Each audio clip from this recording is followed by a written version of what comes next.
I do have one student, and he comes from a neighborhood where there are a lot of struggles, and he faces a lot of challenges every day. And he was put into this class for reasons that is a program that he's in. And this is a high-level class, the highest he's ever been in. And he walked in the first day and said, I can't be in this class because I'm not one of the smart people.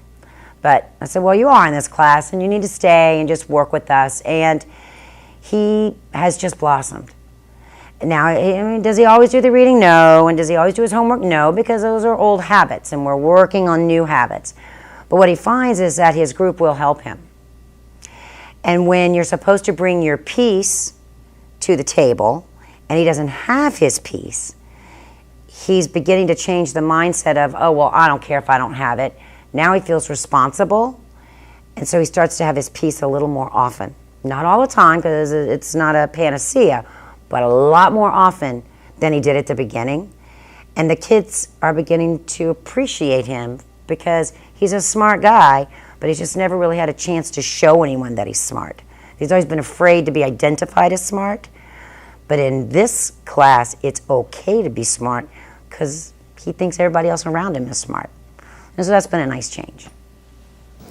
I have a student this year who came in, and I won't say he had a chip on his shoulder, but he was just like, oh, this is bored, you know, like he was always doing us a favor to be here, but he never really seemed engaged. He did his stuff, he copied the objectives, he'd answer questions, but when we started really implementing structures, his excitement grew. Although you can't see it, you can hear it in his group because he's the star. He's very bright, and so he knows and he feels confident when we're doing the structures because he always has the answer, and he's very supportive to his classmates, and they look to him for that leadership. So although he doesn't say that he likes doing the structures, you can see his level, his attitude shift a little bit when we get ready to set up for a structure. Very different than when we're doing an independent task at their desk.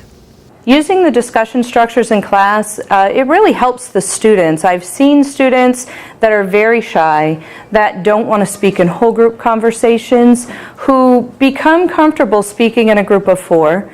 And over time, after speaking in that group of four, they start to become more comfortable in the whole group. And when we do have a whole group discussion, I notice that these kids are participating more.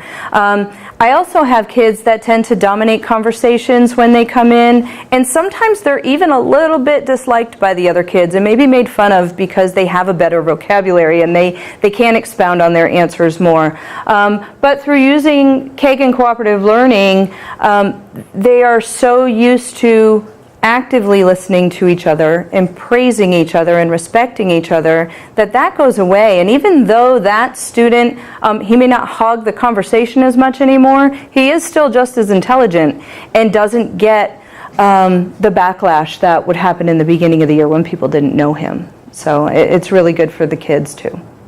Well, I've had many students blossom. I've gotten to see many students really kind of open up, come out of their shell. In particularly, I've got one student who this year did all of his work, wanted to get everything done right, wanted to be an awesome person, but wasn't really a big fan of having to talk it out. I've gotten him to open up, realize that he can trust us, he can trust his teammates, that there is no wrong answer, and you are only taking a low risk by sharing with one or maybe three people at the same time. So now he's definitely one of my higher students, and I've been able to count on him to lead through exercises and to share his work that he would have normally done on his own and prospered all by himself. Now he's getting the opportunity to teach others. So I know I'm raising his cognition up high, so he'll be even more ready when he gets to college to take that active leader role. And when he gets to his job, his first job, maybe his lifelong career, he'll be able to get into it, sustain it, and totally rock at it.